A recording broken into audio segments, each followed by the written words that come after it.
سلام به شما که دوستتان داریم بی قید و شرط با هر نژاد و قومیت و در هر کجای این کره زیبا که زندگی میکنید. در این ویدیو میخوام در مورد بزرگترین غده بدن صحبت بکنم که خیلی ساکته، خیلی آرامه، دردی نداره و شما هم نمیتونید تشخیص بدید چه وقتی حالش خوبه چه وقتی حالش بده، مگر این ویدیو رو ببینید و علائمی رو که من خدمت شما میگم اینها رو بدونید که مربوط میشه به اختلالات این غده بزرگ محبوب به نام کبد. کبد زمانی که دچار اختلالاتی بشه آثاری رو آرام آرام در بدن نشون میده. این نشانه ها رو حتما بشناسید که بدونید چه وقت بایستی به کبد استراحت بدید و کبد نیاز به ریکاوری داره. کسانی که کبد چرب دارن اینها متوجه نمیشن که کبدشون چرب شده و معمولاً برنامه‌های غلط و سبک زندگی نادرستشون رو ادامه میدن تا کبد صداش در بیاد و آثار و نشانه‌هایی رو در واقع در بدن نشون بده که اون موقع دیگه داره در واقع کبد هشدار میده و این نشانه‌های هشدار دهنده اینها رو ما باید بدونیم. وقتی کبد چرب میشه از گرید 1 تا گرید 4 هرچه جلوتر بریم بافت کبد مخدوشتر و نامتعادلتر میشه و یک سری آثاری داره و نشانه هایی داره. اگر کبد دچار ویروس بشه، یعنی یک سری ویروس ها به کبد حمله بکنن مثل ویروس های هپاتیت، این هم یک سری آثاری رو ایجاد میکنه.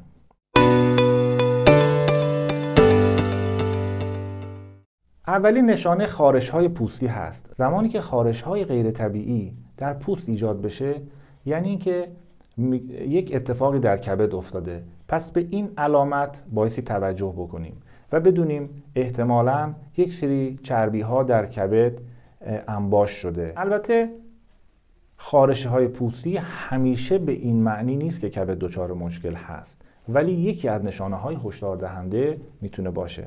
اگر از این نشانه هایی که خدمت شما توضیح میدم 2 تا 3 تا با هم توأم شد قطعا بدونید که مشکل مال کبد هست و بایستی به کبد رسیدگی بکنید با روش های بسیار ساده که در انتهای ویدیو خدمت شما خواهم گفت. نشانه دوم زرد شدن غیر طبیعی پوست و سفیده چشم هست. زمانی که پوست ما شروع میکنه به زرد شدن یه نشانه هست. نشان از اینه که بیلیروبین در خون بالا رفته و بیلیروبین ماده زرد رنگی هست که از تجزیه هموگلوبین به دست میاد و زمانی که این ماده در خون زیاد بشه این در واقع یک سری آثاری رو در تن ایجاد میکنه که زردی پوست رو به همراه خواهد داشت و نشان دهنده یک اختلال در کبدی میتونه باشه. نشانه بعدی مشکلات کبدی مثل کبد چرب یک نشانه ساده داره خدمت شما میگم.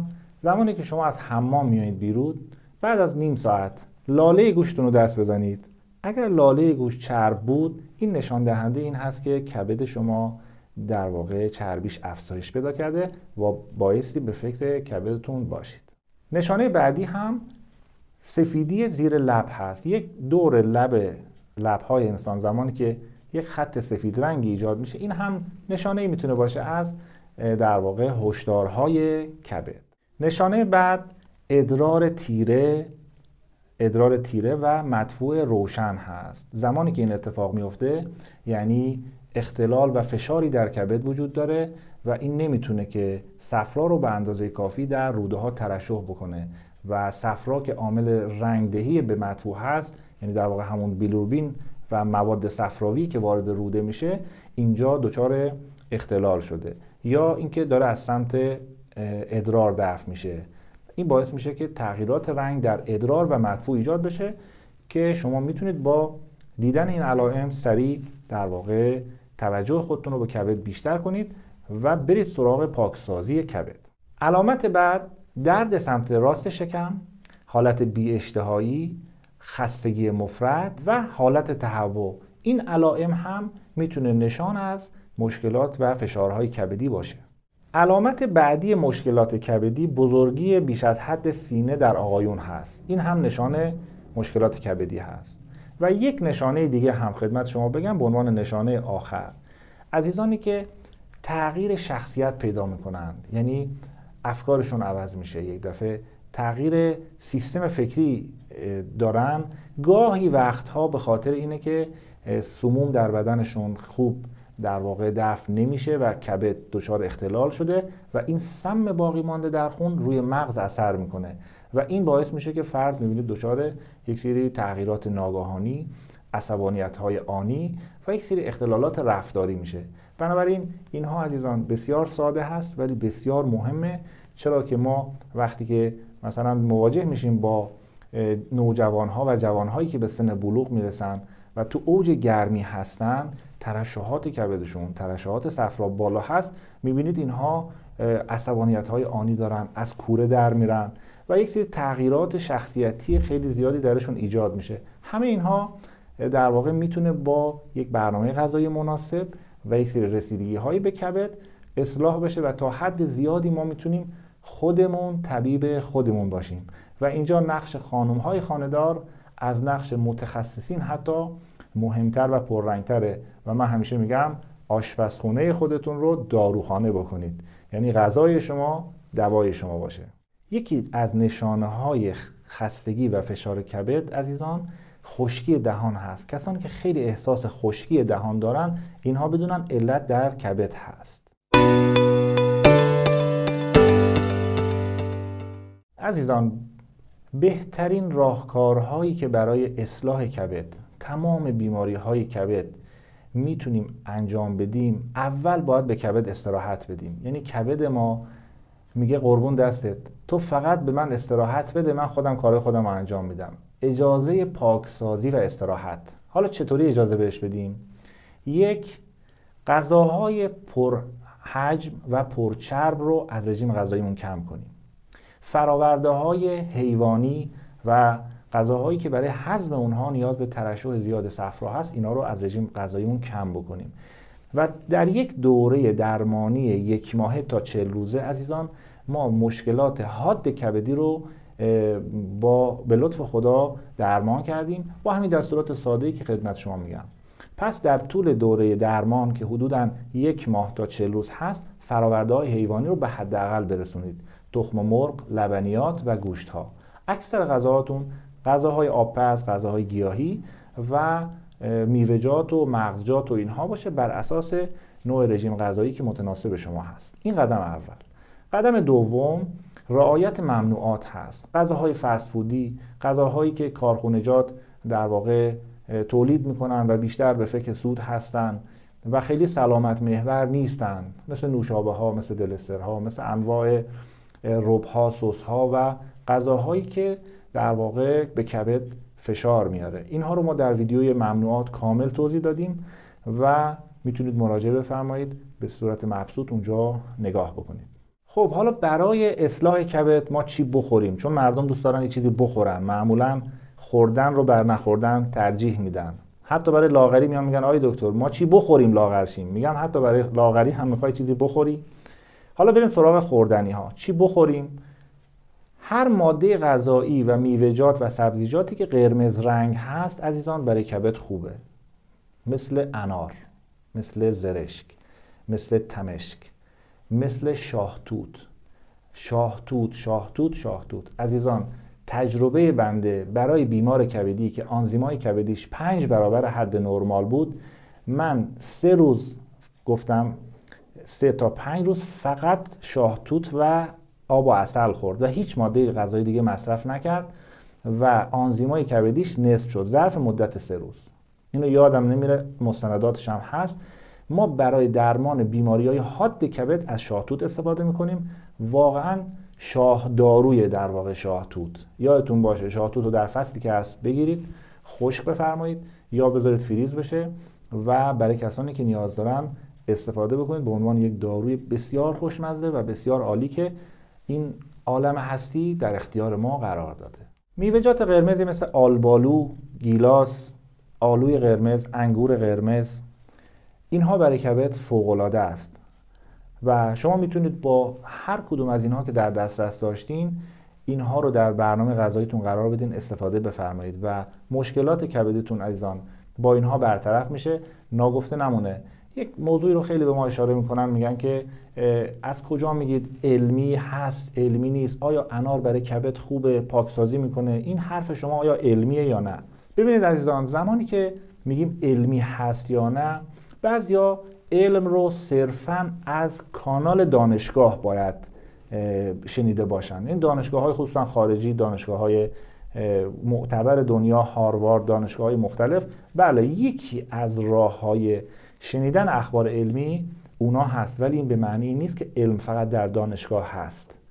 عزیزان، گاهی وقتی یه پیرزن بی سواد یه روستایی یک مطلبی میگه که جون یه نفر رو نجات میده و بارها و بارها اینو تست کرده. آیا ما میتونیم بگیم این دارویی که این پیرزن داره میده علمی نیست چون دانشگاه تایید نکرده؟ آیا میتونیم بگیم که ابو علی سینا مدرک تحصیلی نداشت و کسی تاییدش نکرده و مطالبش علمی نیست؟ کتاباش الان داره در بهترین دانشگاه‌های دنیا تدریس میشه.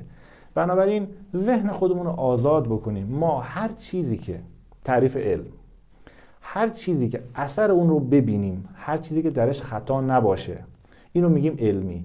حالا از هر منبعی بیاد، منبعش برای ما مهم هست ولی کافی نیست، خود نتیجه کار مهمه. وقتی که افراد یه دارو رو استفاده میکنن، رب انار استفاده کرده، کبد چربش برطرف شده. یه ترکیب، یه شربت خدمت شما میگم تست کردیم بارها و بارها، شما هم تست بفرمایید، این شربت رو هر روز بنوشید، کبد چربتون برطرف میشه. سیروز کبدی داشتین برطرف شده. هپاتیت، تعداد بسیار زیادی بیماران هپاتیتی بودن با همین نسخه‌های ساده که خدمت شما میگم درمان شدن. رب انار یه قاشق، سرکه طبیعی خصوصا سرکه سیب یه قاشق و شیره انگور طبیعی اونم 2 قاشق، یا اینکه عسل میتونید اضافه کنید. اینو اضافه بکنید، با هم مخلوط کنید و مابقی لیوان رو آب بریزید. این یه شربتی هست که هم یه نوشیدنی خوشمزه میتونه باشه و این رو هم بایستی هر روز مصرف کنید. تمام اینهایی که گفتیم عزیزان دوره درمانش 1 ماه هست، یعنی شما باید 1 ماه هر روز مداومت داشته باشید. اینجوری نیست که یه روز 2 روز بخورید و بگید کافیه. یکی از ارکان سلامتی کبد آرامش ذهنه، آرامش اعصابه. این یک امر فانتزی نیست. من بیماران زیادی داشتم که اینها یه دوره‌ای دچار استرس های خاصی شده بودن، بلافاصله آنزیم های کبدشون افزایش پیدا کرده. آنزیم های SGOT، SGPT 2 تا آنزیم هستن که مرتبطن کاملا با اعصاب. زمانی که فرد دچار بیماری های عصبی، دچار استرس ها میشه، آنزیم ها میره بالا. در ادبیات ما که خیلی زیبا مثلا گاهی وقتی به هم میگن جگرم خون شد یا اشاره میکنن به جگرم، عشقم، کبد، این در واقع در هم ادبیات عرب هست هم ادبیات فارسی از این اصطلاحات استفاده میکنن. اینها نکاتی درش هست، انگار کبد ما یک مرکزی هست مرتبط با روحیات ما. بنابراین هرچه ما آرامتر باشیم، کبد ما در واقع میتونه خودشو بهتر بازسازی کنه. که باز من در اینجا برای که شما به راهکارهای آرامش ذهن بپردازید، میتونید از چنل های آرامش ذهن و کنترل ذهن پروفسور دانش استفاده بفرمایید. مطالب بسیار عالی خدمت شما اونجا ذکر کردم. در طول دوره درمان افراد نباید دچار یبوست بشن، بایستی غذاهای ملین استفاده بکنید. البته در این رژیم غذایی که اکثر غذاهاتون گیاهی باشه، خود به خود فیبر کافی وارد بدن میشه و اجازه یبوست نمیده. یبوست مانع سمزدایی کبده، چون سموم کبد از طریق صفرا وارد روده میشه و دفع میشه. بنابراین لازم هست که افراد غذاهای ملین استفاده بکنن که در زمین ویدیو یبوست رو هم میتونید ببینید. من برای درمان بیماری‌های کبد عزیزان با همین چیزای ساده، شاید به ظاهر خیلی ساده باشه ولی انقدر بیماران زیادی رو درمان کردم که خودشون تعجب میکردن که چطور ممکنه با این روش‌های ساده درمان بشن. خاکشیر میدادیم برای گوارش و برای پاکسازی کبد. روغن مصرفی فقط باید زیتون باشه در طول این مدت. آرامش باید داشته باشن تا حدی که امکان داره. و مورد بعدی که برای کبد خیلی مهم هست، استفاده کردن از قند و شکرهای مصنوعی هست. اینم خیلی مهمه، در طول دوره درمان اینو استفاده نکنید. یکی از مواد خیلی خوب برای کبد زردچوبه هست. زردچوبه رو میتونید در واقع صبح به صبح نصف قاشق چای خوری در آب جوش بریزید و میل بکنید. این هم به دلیل کورکومینی که داره بسیار اثر خوبی داره بر روی کبد.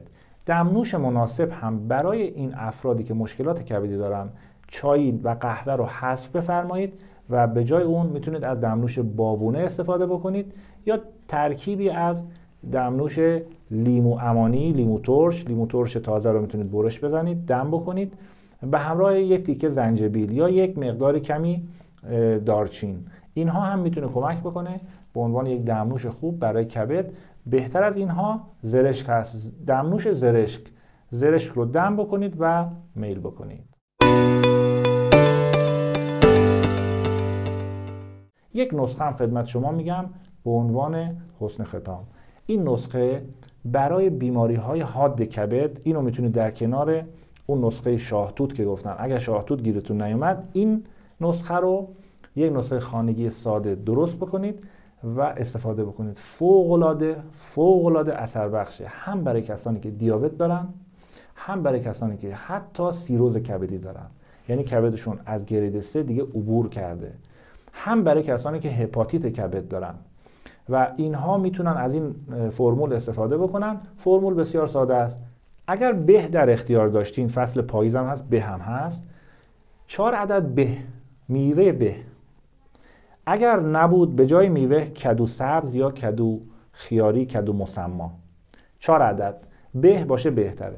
به رو بگیرید بخار پس کنید، بعد از بخار پس کردن یعنی لهش کنید، بکوبینش. بعد سرکه سیب طبیعی، سرکه سیب در مغازه نه، اون سرکه هایی که در واقع از تخمیر میوه‌جات ایجاد شدن، درست شده، از اونها استفاده بکنید. سرکه سیب رو بریزید طوری که این یک در واقع روی این 4 تا رو بگیره و بذارید بجوشه. یک ترکیب یک نواختی که شد، این رو بذارید در یک ظرف شیشه‌ای داخل یخچال. صبح، ظهر و شب یک قاشق از این استفاده بکنید. هم قند رو میاره پایین، هم کبد چرب رو رفع میکنه، هم برای پاکسازی عروق از رسوبات چربی فوق‌العاده عالی هست. عزیزان، تمام ویدیو رو که گوش دادین، یک طرف این نسخه که گفتم، یک طرف این نسخه رو امتحان بکنید. سالهای ما داریم از این استفاده میکنیم و بیماران زیاد با همین ترکیب ساده مشکلشون برطرف شده. مشکلات کبدیتون رو با روش‌های غذایی و ساده برطرف بکنید و مرحله بعد سراغ داروها برید، چه داروهای گیاهی چه شیمیایی. اول غذا، بعداً دوا.